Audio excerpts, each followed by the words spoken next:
चियाको चुस्कीमा तिम्रै कुरा चलाउँछन्। हिजोको साथीहरू आज किन बिर्सन्छन्? के छ खबर र कता हो?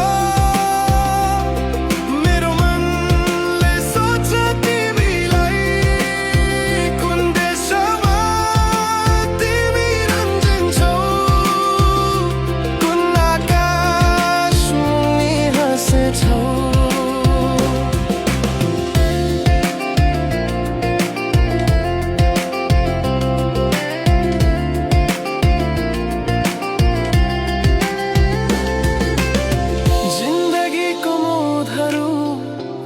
कहाँ पुर्यायो यो अतीतको पर्दामा तिम्रो छाया नै लुकायो। एक पल मात्र भेटिए